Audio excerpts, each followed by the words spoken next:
Howdy, fellow bodies. Welcome to Dise and Bodily's Voice, an audiobooks podcast. Today, we are reading part 2 of Little Red. Enjoy. Clari kept running till her feet felt heavy and she slowed, looking around her for her grandmother's house, but there was nothing that looked familiar. The sun was sinking and the snow was painted orange by the tired star. The lack of light made it that much harder to find anything familiar. Her heart sank, realizing she was more lost than a rabbit in a chicken coop. She stopped walking, turning on the spot, and searched frantically for a sign, or path, or landmark. Nothing. Clari knew how big the woods were.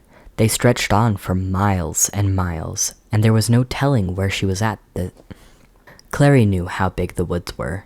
They stretched on for miles and miles, and there was no telling where she was at this point. So, like any girl would do in her situation, she started to panic, darting around, glancing to and fro. Staying in one place isn't going to get you anywhere, she told herself, forcing herself to continue walking onward again. Clari had walked for more than 20 minutes before she noticed how dark it was. Seeing no light shining through the dark, she started to cry. Not even the city could be seen in among the dormant trees. She sank to her knees, crying into her mittens, ignoring the hunger gnawing at her stomach. The basket laid by her side, out of reach, so as to not tempt herself. People died out here all the time, and she was going to be one of them. Over cookies! All because some random hunter threw her off the course that she was familiar with. She didn't like feeling lost, nowhere to go, and not knowing where you are. She started to think that she should have taken Wolf up on his offer. As she continued to weep, soaking her mittens and making her hands cold and wet, she heard snuffling near her. But she didn't care, until she could hear smacking, like one would make when they were thirsty. Clari became curious and uncovered her tear-streaked face to see a massive, white dog in the fading light. She didn't know whether to scream or run, so she screamed, scrambling away from the large, unknown animal. It raised its burly head, smacking its maw as it chewed what seemed to be a cookie in its mouth.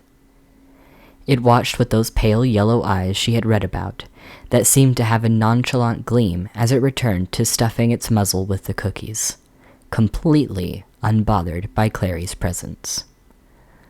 Clari stared at it, taking in every detail, especially the paws. "My, what big paws you have," she squeaked aloud, repeating her thoughts from earlier. The wolf raised its head again, this time not chewing, simply watching.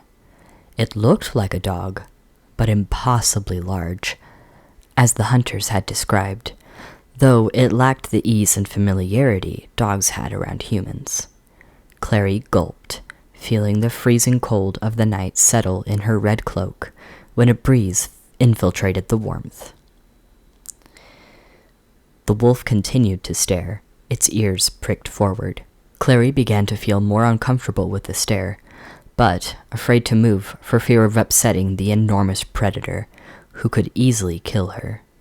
This was the absolute last time she walked in the woods alone. Strange men, and now wolves? The animal raised a paw out of the snow and took a hesitant step toward Clari, so that it was now several inches from her face. Clari breathed in, smelling the sweet cookie breath of the wolf. Its mouth opened wide, curling out around its glistening teeth in a silent yawn. "My, what big teeth you have," Clari remarked quietly, watching it lick its lips, then walk more, even closer to Clari. Her heart pounded. She could feel its warmth, and she yearned to be warm again. Darkness fell fast among the trees. The shadow of night deepened by the wooded shadows. Clari shivered, tucking her hands under her arms, watching the wolf. It didn't even flinch. She couldn't bear the numbness of her fingers anymore. She tore off her mittens and thrust her hands into the wolf's thick winter coat, grasping desperately at the warm fur and sighing in relief when it did not snap at her, or worse. The wolf stood patiently waiting, watching her intently. Why doesn't it pull away? Why does it just stand there? Why are you here? Clari asked, meeting its gaze. It was now so dark she could barely see the gleam in its glowing eyes. As expected, the animal gave no reply, blinking twice before pulling away from Clari. As expected, the animal gave no reply, blinking twice before pulling away from Clari and padding behind her, pushing her forward with its nose as if urging her to get up. Clari did so, reaching for her now much lighter basket and wondering what it was the wolf wanted from her. It had eaten the cookies. What more could it want? She heard paw steps go around to the front of her and then felt fur beneath her fingers. She pulled her hand back out of reflex, but slowly and hesitantly lowered it back down to what she assumed was the animal's back. It began to walk, and Clari followed, unsure and afraid. Is this normal behavior for a wolf? She hadn't bothered to read too much about wolves. They were extinct. Very extinct. Except this one. At least she wasn't alone. Though still puzzled over what this wolf wanted with her, she was glad for his guidance. In the darkness, she might have walked right onto a frozen lake and died if she had been by herself. Eventually, her guide ducked under hard-packed snow, and Clari followed, crawling on hands and knees into a hole in the snow that smelled heavily of wet dog. It was warm, and the air was still, like home. Clari knelt in the wolf's den, watching the blackness. She could feel the wolf pacing, because its tail kept grazing her as it turned.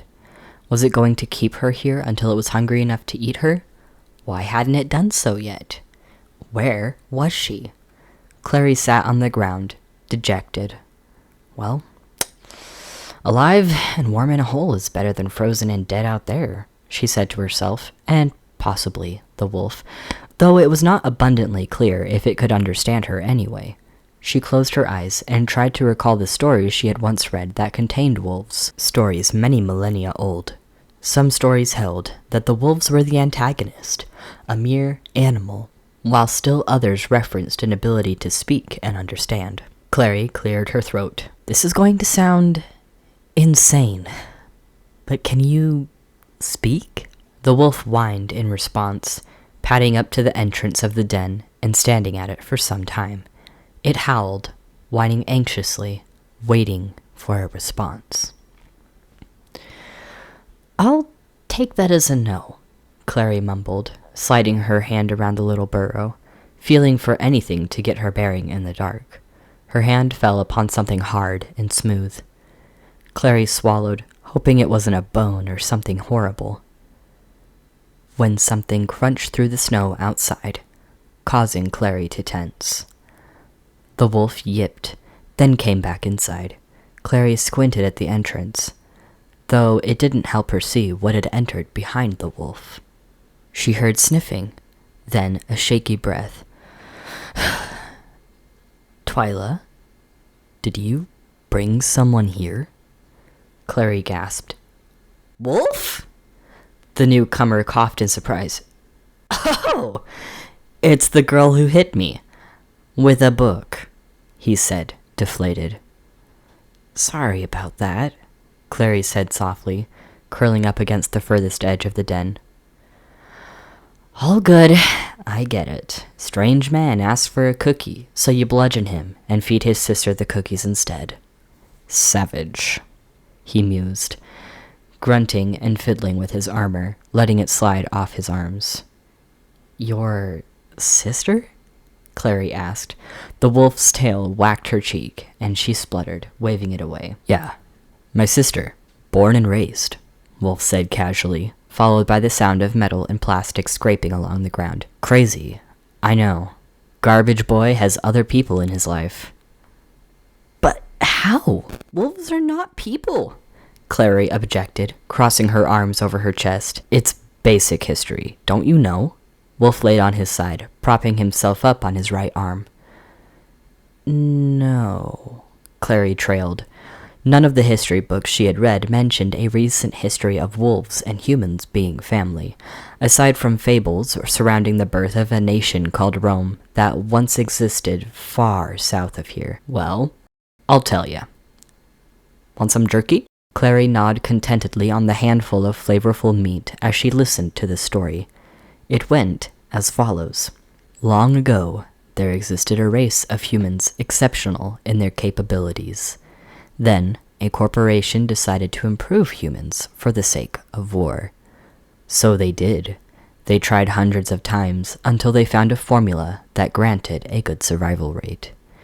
In those days, many of the animals we know to be extinct were thriving.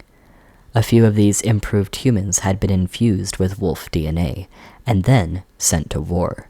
One of my distant relatives either got lost or escaped into the wild, and through some twist of nature, bred with the local wolves. Thus, an entire race of naturally human wolf folks came into existence. Not all of us are bipedal, like me. Some are still more traditionally shaped, like Twyla here.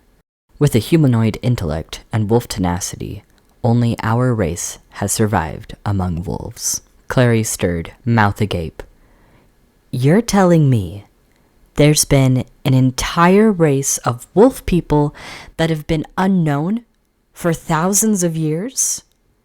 Yes, I mean, I have only recently come to this area with Twyla, hence the rumors you may have heard about wolves out and about. Where were you before now? Clari asked, reclining, finally feeling at ease. With all three of them now in here, it was very warm and comfortable. Twyla was snoozing between Clari and Wolf, snoring and twitching every so often. I've been wandering around, from town to town, seeing the world. Most recently, I spent a few months in Ziquarus.